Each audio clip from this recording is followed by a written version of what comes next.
Welcome to Dynamos Dozen, the podcast that I bring you each and every single week, where I talk about whatever may be on my mind, from pro wrestling, sports, entertainment, music, movies, muesli, fresh socks and jocks, and everything in between, never forgetting the talk. And today I am joined by my good friend, the master of the selfie, the originator of the selfie, Mr. Selfie himself, my good friend, Sonny Onoo. How are you doing, my brother? Hey, good. How are the weather over in your area? Cold, but dry. No rain. So I thought you guys get rain all the time. Well, last time I was in your island. Yeah. I haven't been fortunate enough to get to Ireland, but and I was in England there for a while. Yeah. And it like it rained all the whole time I was there. It's rain. It's rain. That's why you've still got such a great head of hair. At least I have some, right? Yeah, that's the truth. So it's been a while. You were one of my original guests many years ago, which my fans will remember a couple of years back on the audio. So now it's great that we get to speak face to face. Modern technology. I suppose some good things came out of COVID, right? We're it's pretty amazing, really. You know, and as we go on to a chat here, I'll tell you about what's going to be next. Yeah. There's a lot of exciting thing happening, and it's probably happening more so now because of what's going on with the pandemic. So we can't touch and feel each other and go see people and have a drink anywhere in the pub. Sure. So there's a lot of this stuff goes on, and it's going to evolve into something new. You heard about Metaverse, which is of course.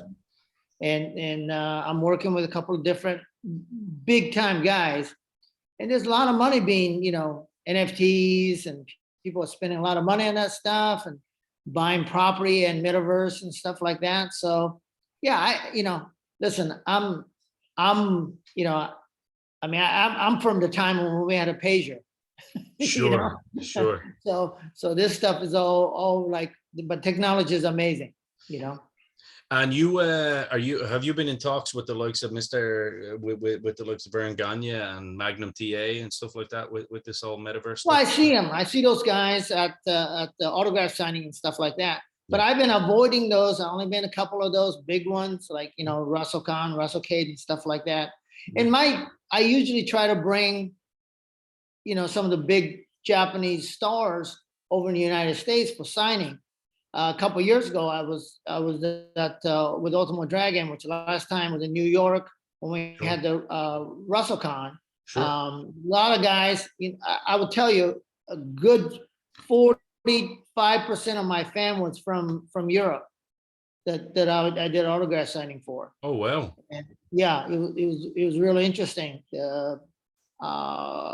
But Great Muta, Ultimo Dragon, Bo Nakano. Matter of fact, Bo Nakano going to be here in Dallas in like a couple of weeks for WrestleMania weekend at this WrestleCon. Yeah. So, and she hadn't been here for a long time. So yeah. Of course, Bull Nakano, a lot of people will remember, if they're only WWE fans, having a SummerSlam match in 1994 with Lunger Blaze, who then became Medusa, and then obviously you were her guider of light in WCW, where she continued a lot of that feud with Medusa as well. So we actually wrestled there in Sturgis.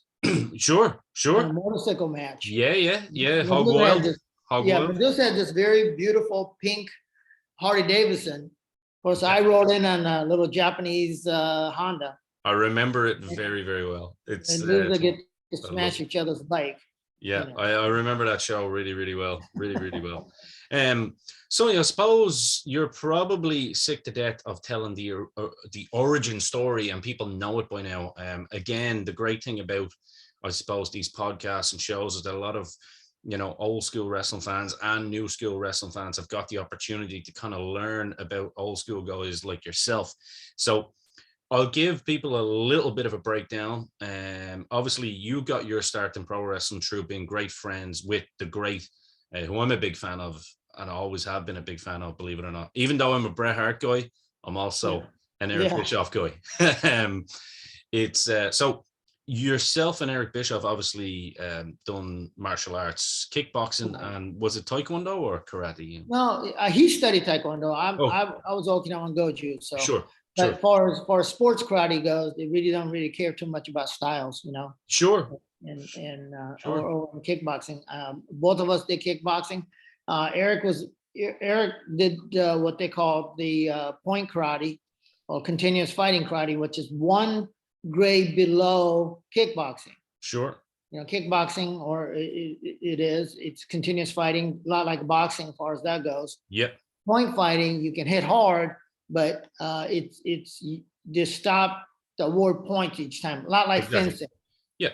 So yeah, but you know, Eric been on CBS, you know, the network fights and stuff like that, super fights and stuff like that.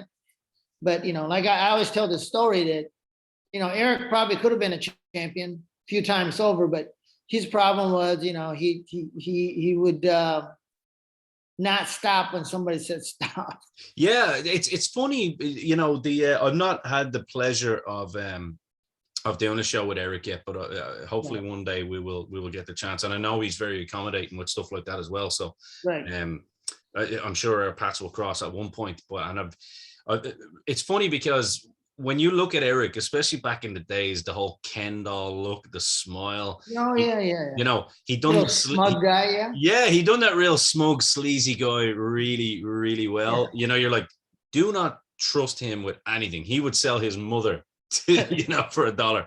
But obviously, you're great friends with him and no different. Yeah. And no, he is quite a great human being. But also, he was a very, very tough guy who actually liked to fight, which is definitely not the vibe that you get by looking at him, right?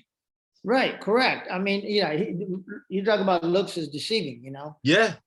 He's one of those real tough guy in a sense that, you know, he was kind of guy that you didn't want to mess with in a bar, you know. And because he was such a good looking guy, and you know, the girls would gaga him in the bars and stuff, you know, he got into it with a lot of guys, you know. Yeah. You know, why is my girlfriend talking to you? You know, that kind of thing. Why don't you you know, take a look? Matter of fact, people don't know this about Eric. You know, he used to be a bouncer Really? in Chicago, and where the entertainment area of Chicago and Rush Street. And it's a, you know, and he guarantee you will get into it a couple times a night. You have to kick somebody out of the bar, or you know, stop a fight, or get into it. And Eric actually did that in his 20s. And yeah, he was one of those guys that you know, great friend, but you didn't want to mess with. Yeah. but he always had your back too. So yeah, loyal. Yeah. One of the, I suppose this is the exciting thing. I'm a bit of a collector myself. Mainly of wrestling memorabilia and kind of Me too. Yeah, and I know I'm well aware. I've seen some of the cool stuff you have, and I still have my eye on some of the stuff that you hopefully still have. So but I would be a collector of all sorts, you know, old school toys, stuff like that, even some of the modern stuff. Now, why don't you tell my great listeners how you and Eric got into the wrestling business, and what great children's toy that was your brainwave, and which helped get a foot in the door, firstly for Eric and then you to follow on. Yeah, if you want to blame those who dislike Eric, and you know, or those of you who took Eric's check, and really honestly, if it wasn't for Eric Bischoff and success of Nitro and WCW, you know, I mean, literally he changed the way the boys were getting paid. That's a fact. They used to, you know, as you know, they used to get a piece of the, you know, if you were to get on the contract with the WWE or WWF at the time, you know, you actually got paid, no guarantees. You got no paid, guarantees. Yeah. You got paid of the piece of the action. Yeah. Well, Eric changed all that when, you know, when WCW and Nitro became competitive to WWF, and you got guaranteed money. Yeah. You know, you were actually getting paid. You got a paycheck, you know, whether you were there or not. And he changed actually, you know, whole dynamic of how the wrestling business were being conducted between boys and the company. Yeah. And so if you guys want to blame him, you can blame me for getting his foot in the door. And how to answer your question, how it happened was that Eric and I have been friends, and we used to train together. He was up in Minneapolis and I was in Iowa, right south of the border, and I would travel up there to train because we were both all training for kickboxing. And we became friends because we would travel. We're in our 20s, early 20s. And what does guys in early 20 who trains to fight wants to do? Go to a karate tournament so we can fight and not get arrested and go to jail. So, we travel around the country. We would go to Chicago, Georgia, Carolina, Texas. We'd hop in a van and we would take off and go look to do what young 20-year-old would do. Yeah. Look for girls and party and be able to fight and not go to jail. And that was our deal, And so we became friends by traveling. And Eric was working at the karate school as one of the front office guy. He would sell karate programs, and he would be assistant instructor. And I think in side business he was hustling, trying to make ends meet. And I came up with this low tech, if you can imagine, low tech. You can look this up actually. It's called the Ninja Star Wars. I've seen it. Yeah, it's a little Velcro stars that you could throw at each other, and we created a storyline. And you have a vest and a head goggle that these Velcro will stick to it. Yeah. And I showed it to Eric, and kids loved it at the karate schools. And Eric says, "Hey, we gotta sell this thing and put them on TV. We gotta take this national." Yeah. I have no idea about marketing, and Eric knew some. He says, "We gotta put this on national TV. How are we gonna do that?" Well, let me go see this wrestling show, Vern Gagne, NWA. AWA at the time, AWA, wasn't it? AWA, yeah, All Star Wrestling up in Minneapolis, Channel 5. And he went to visit him and pitched him idea because they were trading commercial time, how the TV worked back in then. They would get a certain amount of commercial time and trade for programming. Sure. On their national TV. But I think their show was on ESPN and stuff. And so Eric made a deal with Vern to buy a commercial time we would sell the Ninja Star Wars game, and we shot a commercial for it, put it on their network, and what came out of that, we didn't really make money. We did sell the stuff, but what came out of that was, they liked Eric's sales pitch. Yeah. And what he was good at it. Yeah. So they said, "Hey, what are you doing?" Vern asked him to come and work for him to sell their syndicated shows. Syndicated programming would he would have to sell their programming to local networks, local television station, regional, and as well as to national cable outlet like TBS or ESPN. Yeah. That's how he got into business. He was their salesperson. Then opportunity came along where one of the announcer was not quite ready to be on television. I wasn't there, so I won't go into detail. I heard the story, and they needed somebody to interview the wrestlers. And Eric, being a good-looking guy, and who could speak, and they threw him in there interviewing the wrestlers, and that's how he got to be the third string announcer. Yeah, it's crazy. And the rest is really, history, because he went to Atlanta to sell their programming, and they offered him a job, and next thing he knew, he was the third string announcer at World Championship Wrestling. And then, of course, the rest is history, and exactly. And it's kind of crazy, isn't it? Now I know a lot of my listeners. You told it on the previous show, and you spoke about how you went to Japan and kind of made a deal over there and stuff, and then you eventually got yourself into the wrestling side of things. Now, this is a really fun story for me.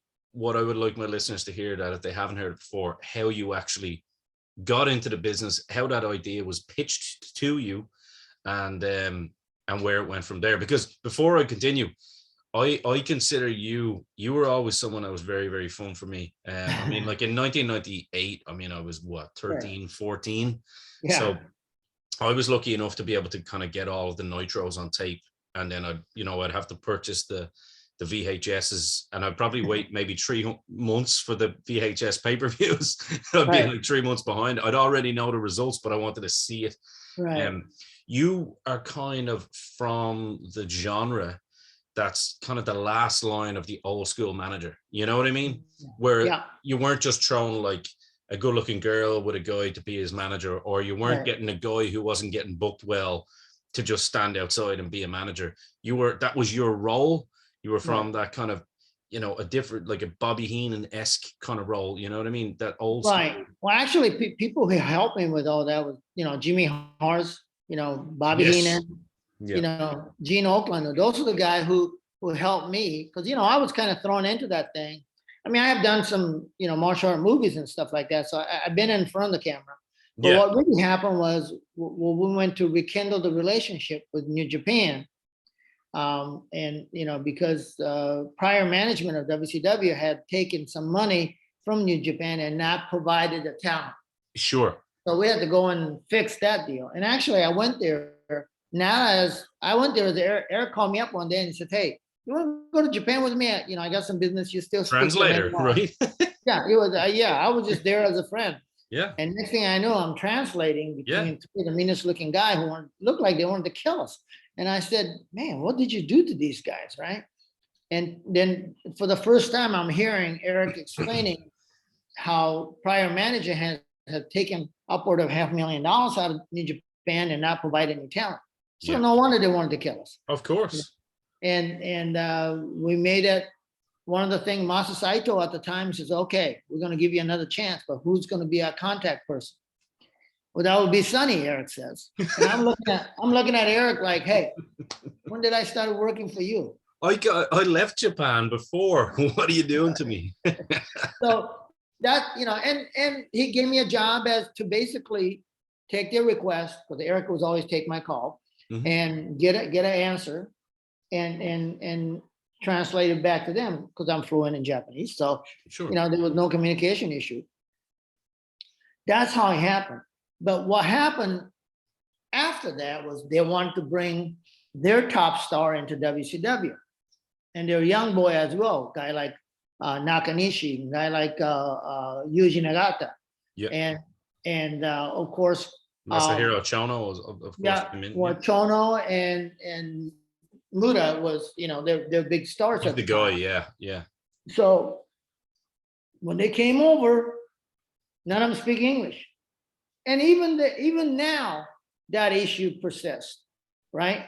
Because even if you could speak conversational English, in other words, you can communicate, but the accent is so heavy that average fan don't want to go, what did he say?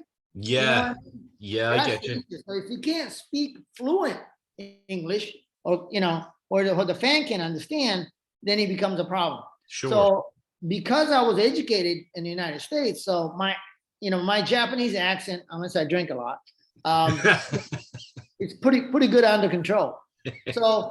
So when I started managing these guys, it kind of fit. I could relate the message, be that rich, smug Japanese. That's because at the time when this is before the Japanese bubble burst, economy bubble burst. They were over here all over the world buying up golf courses in New York, if you remember. Sure. So I play that character, and of course, like I said, a guy like Bobby Heenan, Jimmy Hart, and me and Gene Oakland helped me create that character.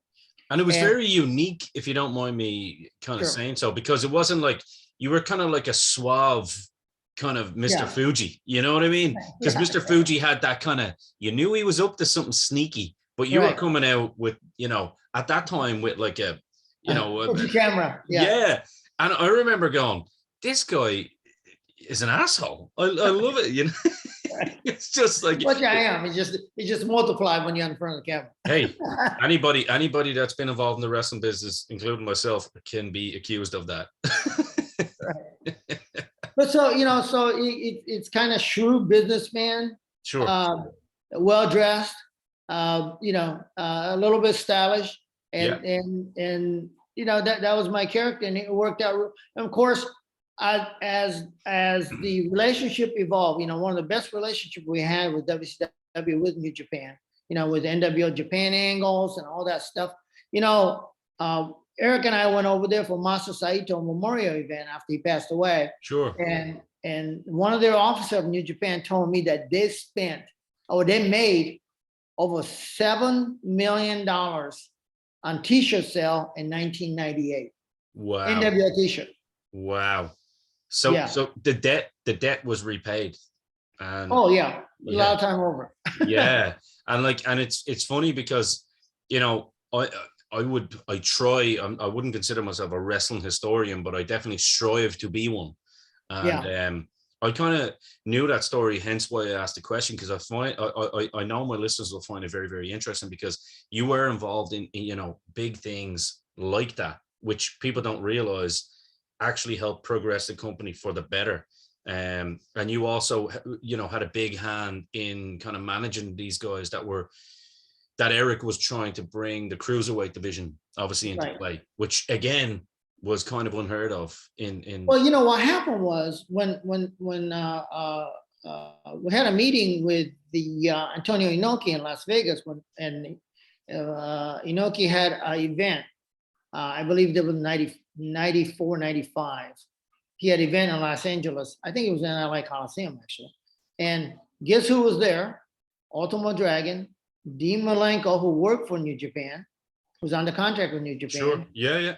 Eddie Guerrero, Chris Benoit, Jericho, and Chris Jericho. Yeah. Those are top cruiserweights, right? Sure. And in this day and age would be heavyweights. Right. Yeah. But we were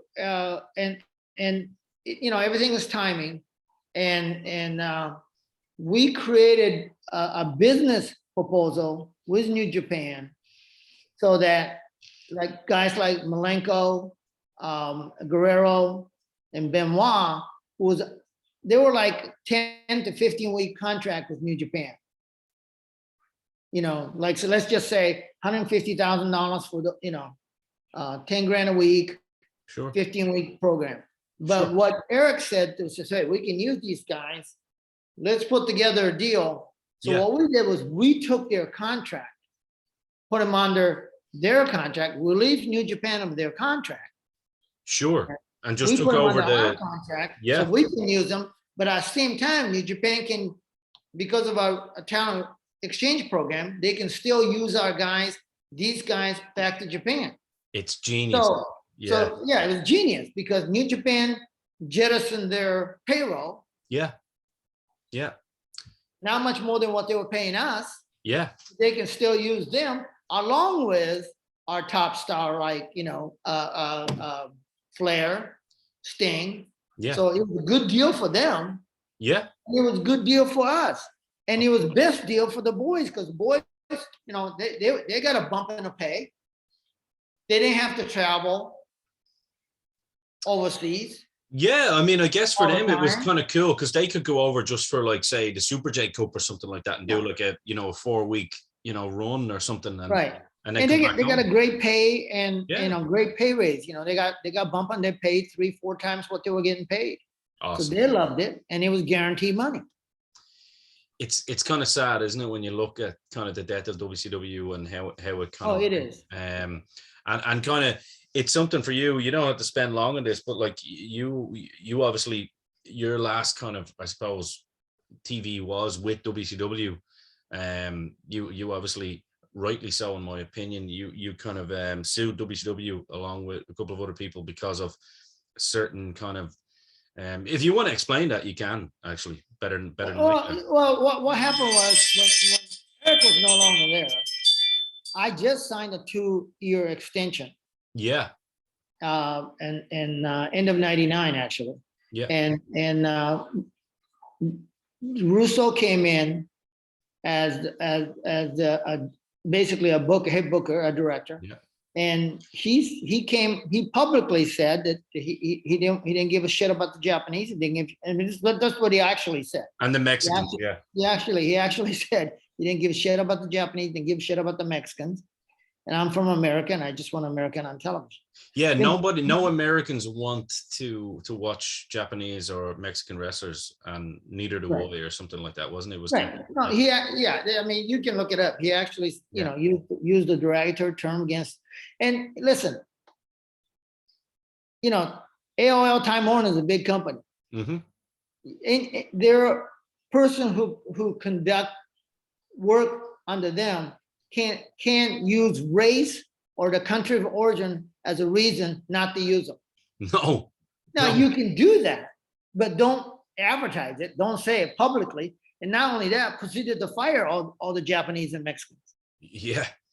You know, and that's what he did. So I said that, you know, what they should have done was actually made me sit at home and collect my check and get rid of me after my contract was up. But they were kind of arrogant, or certainly, and they proceeded to, you know, terminate my contract along with other guys. And you know, one of the things that's really said that they won't, you know, Russo will never tell you this, but he didn't understand the business side, right? And I understood, because I put those deals together, so I knew what the deal was. You know, when he got rid of me and all the other Japanese in relationship with New Japan, guess what he did? He left. You know, they were paying us about $1 million a year at the time. Wow. So he lost that as well. Wow. You know, I mean, that's how stupid he was. You can kind of see where the gradual decline, because we're obviously at our conversation, even though we've only been talking less than 30 minutes, our conversation has brought us to the heights of where it got to. And then and decline, with some, you know, I suppose idiotic decisions just goes. His thing was he was a shock jockey. I mean, I spoke with standard and practice guy about 6 months ago. And matter of fact, in Hulk Hogan's bar in Tampa, Florida. Sure. We met up, we did a chat. And he told me, because he would have to tell Russo, no, we can't do that. No, you know, he told me Russo wanted to one time get a school bus, put a bunch of luchador in it and set it on fire. Oof. I mean, storyline wise, right? Wow. And he had to tell him, says, no, you can't do that. Yeah. No, you know, I mean, he came up with some amazing, stupid ideas. And a lot of the idea, unfortunately, made it onto TV. But you know, he just didn't have a lot of common sense.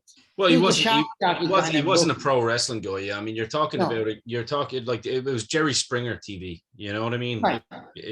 And that's the sad part, right? When NWO Angle came in, that was reality based, right? Of course. Yeah. You know, because people weren't sure. Hey, that's Diesel and, you know, Razor Ramon. Yeah. What are they doing here? You know, so it was blurring the reality, right? Oh, so for reality sure. TV. And then from that, then you got, you know, Russo booking as stupid ass stuff like, you know, Buff Bagwell's mom becoming a, you know. Oh God. Judy Bagwell on a pole match. Yeah. Right. I mean, you know, so you went from reality based to really, like I said, shock jock booking, which was kind of silly. Nobody really believed it, you know. And that's the decline of WCW. Yeah. And you won your lawsuit too, which was well, actually they settled. Yeah. Well, yeah. Well, you won. They pay me for what they pay me for my, you know, I sued them for what they owe me. So you know, and they settled and they said, yeah, you're right. Yeah, we don't want this to go the trial. So you know. Yeah, they made the right decision there. All my kids got to go to a college, so it was really. I heard that. I heard Eric say that. Yeah, all your kids got to go to very good colleges, if I'm not mistaken. Yes, yeah. All my kids are really doing well. Which is awesome to hear. And you look like you're doing well too. Yeah, you know, I bought my second home down here in Texas. to avoid the cold weather that you know, that you have and I have up in Iowa. It's why my So, pale yeah. skin, you know. Yeah, because you don't get any sun. There's sun out here. So No. yeah. So it's wonderful. You know, I walk my dog and doing, like I was telling you earlier, at the beginning of the show, we talked about that there's a lot of opportunity with the metaverse. And That's what I was going to ask you. Would you tell us what you got going on? Yeah. well, you know, I don't know a lot. I'm old. I don't understand a lot of this stuff, but you know, metaverse is the computer generated world out there, and people are buying. I mean, people spend a lot of money and billions of dollars buying properties, you know, arenas and theaters, or in this, you know, for us becoming a part of that metaverse, and you want to go see a wrestling show in there. Yeah. Well, what are you going to get that content? And that's how I got approached. Yeah. So we're going to be creating content for them, for that world. And, you know, just like before we had the cell phone, right? I mean, what we do without one now, you know? Sure. And I think this new world, new marketing, it's going to change how we operate now. You know? Yeah. Especially with this, you know, now that they're discouraging us to see each other one-on-one, you know. So no, I know it's going to be a case where, like, you want to go and see Kiss in the future, right? You go see Kiss in the metaverse, you know. Right. And so people buying up like apartments and I know. Yeah, it's really crazy. You know? It is actually crazy, isn't it? When you think about it, really like, is. It's actually now. I'm not trying to oppose any possible business opportunities that come my way in the future either, but when you think about it, it's actual craziness. It is crazy because people spend a lot of money. Yeah. I mean, and it's for your avatar, right? Yeah. So you and I will see each other inside that metaverse as computer generated avatar. Yeah. Right. But if you want Sonny Onoo t-shirt, I'm talking about your avatar wants one, well, you have to go buy one. Yeah. And you have to buy one for your avatar. Yeah. People are actually paying money so they can wear, you know, merchandise, whether it's Bret Hart or NWO. That's what's going on. It's crazy. Yeah, it is crazy. I mean, I'm afraid to dip my toe into it to try and understand it, but at the same time, I also kind of want to be that guy that's not the old man. Well, you know, I'm a lot older than you. I mean, think about me going like, what? You want me to spend money and buy what? I mean, it's my avatar, you know. But you want your avatar to look just like a regular guy? Don't you want him to wear Nikes and you want him to wear, you know, 24-inch bicep pythons? You know what I mean? So you could actually buy yourself, go to gym and make yourself big and do all that stuff. I'm telling you, it's really crazy. And just stay in bed all day and do this and do that. I thought you were gonna do another hand gesture there, Sonny. It's okay. It's not a PG show though, so it's okay. Listen, it's been a pleasure. I really do appreciate you taking the time out today to talk. Yeah, and I appreciate you. I appreciate you remembering me and always. Yeah, and we'll stay in touch, and maybe 6 months from now we'll do another one. We will. Have news for you. We will 100% do this again. 100%. Right. You've always been one of my favorite guests. You've always been a gentleman. So thank you, Sonny. For Sonny Onoo, for Ian the Dynamo Kelly, this has been Dynamo's Dozen. And for today, until next time, we are over and out.